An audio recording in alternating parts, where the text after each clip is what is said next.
बिस्मिल्लाहिर्रहमानिर्रहीम, अस्सलाम वालेकुम। मैं हूं बिलाल अहमद। उम्मीद है आप सब खैरियत से होंगे। मैं ये पहले ही ब्रेकिंग खबर आपको दे चुका था कल के ज़हीर की जानिब से ये दो एप्लीकेशनें आ रही हैं और आज आई हैं।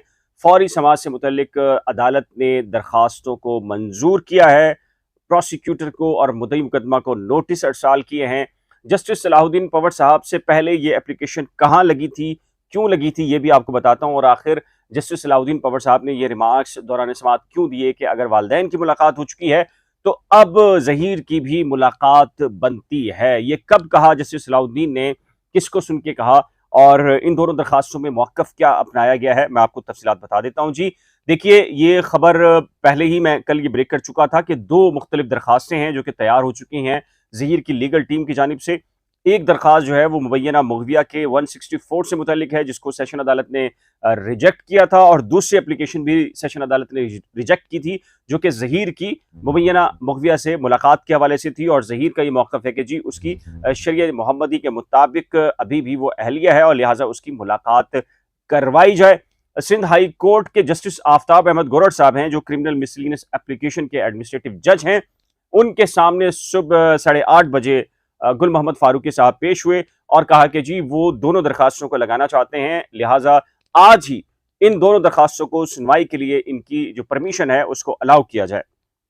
जस्टिस आफ्ताब अहमद गोरड साहब ने परमिशन को अलाउ किया, फाइलें तैयार हुई और तकरीबन कोई 10:15 10:30 बजे करीब दोनों फाइलें जो हैं आफ्ताब अहमद गोरड साहब की अदालत पहुंची।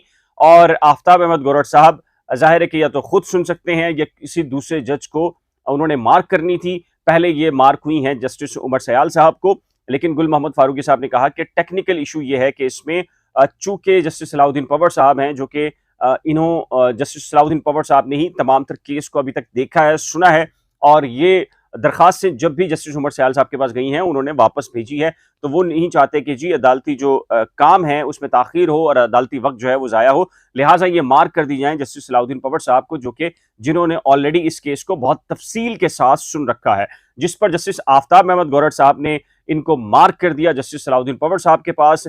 और जस्टिस सलाहुद्दीन पवट साहब तकरीबन कोई 11:30 बजे तक केसेस की समाअत करते रहे, क्योंकि उनके पास आज बोर्ड था, काफ़ी केसेस थे, उनकी समाअत की। और जैसे ही इन दोनों एप्लीकेशन की समाअत शुरू हुई तो गुल मोहम्मद फारूकी साहब ज़हीर के साथ अदालत में मौजूद थे। और गुल मोहम्मद फारूकी साहब से अदालत ने पूछा कि क्या केस है, तो उन्होंने कहा कि सर ये वही ज़हरा काज़मी केस है, मुबैना मुग़विया का 164 कराना है। सेशन अदालत ने मना कर दिया है, लिहाजा अदालत से ये रिक्वेस्ट है कि जी उसके 164 को अलाउ किया जाए। तो जिस पर अदालत ने अर्जेंसी को ग्रांट किया, नोटिस प्रोसिक्यूटर को और मुद्दई मुकदमा को अरसाल किए हैं। मुद्दई मुकदमा के जो वकील हैं, लीगल टीम है, उनकी जूनियर मौजूद थे कमरा अदालत में, और उन्होंने कहा कि जी उनकी जो सीनियर कौंसल है उनसे मुशावरत के बाद इसमें जवाब जमा कराएंगे। उसके बाद फौरी जो अगली एप्लीकेशन थी वो जी मुलाकात की थी, ज़हीर की अपनी अहलिया से मुलाकात की थी।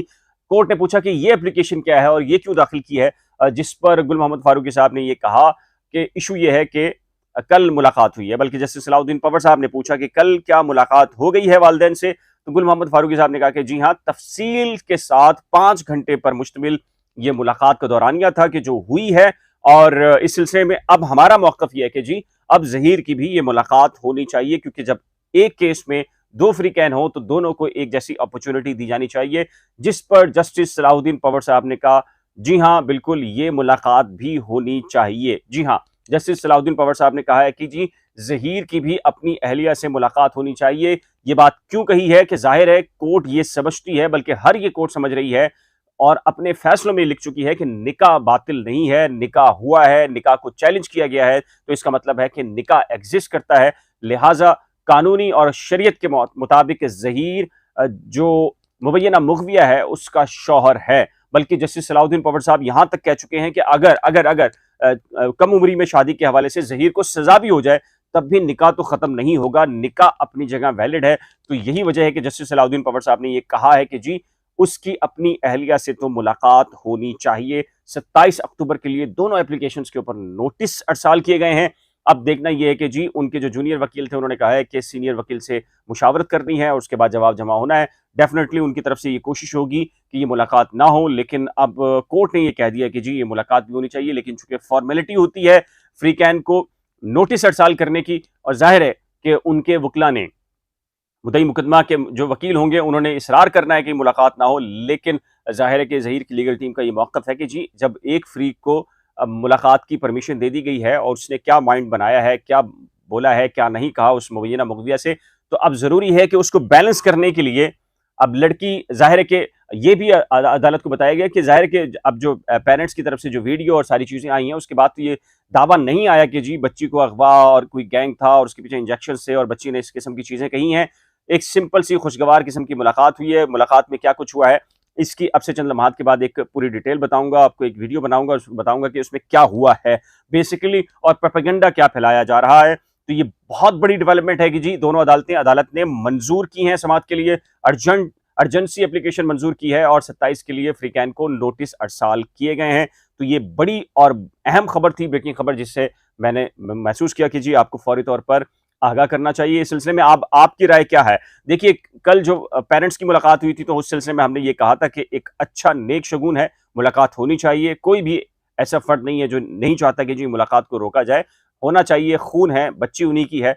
लेकिन ज़ाहिर है कि अगर वालिदैन का एक चीज़ पे इसरार है, ठीक है, उनकी काबिल एहतराम चीज़ है, लेकिन अगर बच्ची का भी किसी चीज़ पर इसरार है, तो उसको भी उसकी उसकी सोच को भी और उसके ख़यालात को भी एहतराम की निगाह से देखना चाहिए। और मैंने तो कल अपनी वीडियो में यहाँ तक कहा था कि दोनों फ्रीकैन को चाहिए कि वो सोशल मीडिया एक्टिविस्ट से दूर रहें, अपने आप को आज़ाद करें, अपने फ्यूचर के बारे में देखें कि आगे अगर ये केस अगर कोर्ट से बाहर अगर सेटल नहीं होता तो ये केस 3 साल 4 साल चलेगा, तो इसमें आखिर दोनों फैमिलीज़ बुरी तरीके से मुतासिर होंगी, कोई एक नहीं होगा। ज़हीर के बारे में तो मैं अभी भी ये यकसू हूँ कि उसकी ज़मानत जो है वो मुस्तरद नहीं होनी सिंध हाई कोर्ट में, और ना उन्होंने चैलेंज करनी है। चैलेंज करनी होती तो शायद अब तक कर चुके होते या करेंगे भी अगर एक आध दिन के अंदर, तब भी ऐसी कोई बेनिफिट्स उनको नज़र नहीं आ रहा। भले से यूट्यूब के ऊपर बैठे हुए बहुत सारे लोग दावे कर सकते हैं, लेकिन जो प्रैक्टिकल सिचुएशन है वो ज़हीर की ज़मानत मुस्तरद होने के दूर दूर तक कोई इम्कानात नहीं है। इवन के जिन केसेस के अंदर 375 यानी कि रेप की सेक्शंस ऐड की गई हैं चालान में, उसके अंदर भी जमानतें हो जाती हैं 2 से 3 महीने के अंदर। आरजू फातिमा का केस हमारे सामने मिसाल मौजूद है, इसमें तो 375 ऐड होने के बाद निकाल दी गई है अदालत की जानिब से, तो उसके बाद तो दूर दूर तक कहीं इम्कान नहीं है। इवन के मेडिकल हो भी जाए, 375 ऐड भी हो जाए, तब भी हमें नजर नहीं आता। लेकिन जाहिर है कि यूट्यूब के बहरहाल शहंशाह और बादशाह जो लोग हैं वो कह सकते हैं, वो कुछ भी कह सकते हैं। वो यूट्यूब कह लीजिए जंगल है और जंगल के बादशाह हैं, अंडा दें या बच्चा दें, वो सारे दावे कर सकते हैं, लेकिन उनके दावों में कितनी हकीकत होती है और कितनी पेशगोइयां या कानूनी नुकात उनके दुरुस्त होते हैं, ये आपको पता है, बेहतर तरीके से पता है। वो यही बात है कि एक झूठ के बाद दूसरे झूठ का सहारा लेते हैं, फिर अपनी पहले वाली बात को भुलाने के लिए एक नई बात करते हैं, उसमें इतनी सनसनी फैलाते हैं कि आदमी ये सोच ही नहीं पाता, यार इन्होंने पहला झूठ बोला था और उसको क्लैरिफाई नहीं किया। वो इतनी सनसनी के साथ आते हैं, चीज़ों को बताते हैं, जज्बात से खेलने की कोशिश करते हैं। तो ये ब्रेकिंग खबर थी जिससे मैंने आपको आगाह किया। इस सिलसिले में आपकी राय क्या है? अपनी कीमती राय का इज़हार नीचे दिए गए कमेंट सेक्शन में ज़रूर तहरीर कीजिएगा। एक नए व्लॉग के साथ जल्द मिलेंगे। जाने से पहले एक रिक्वेस्ट है कि जी अगर आपने करंट अफेयर्स विद बिलाल और नई खोज को अभी तक सब्सक्राइब नहीं किया, तो बराए करम सब्सक्राइब, वीडियो को शेयर, लाइक और बेल आइकन को लाज़िम प्रेस कीजिएगा। खुदा हाफिज़।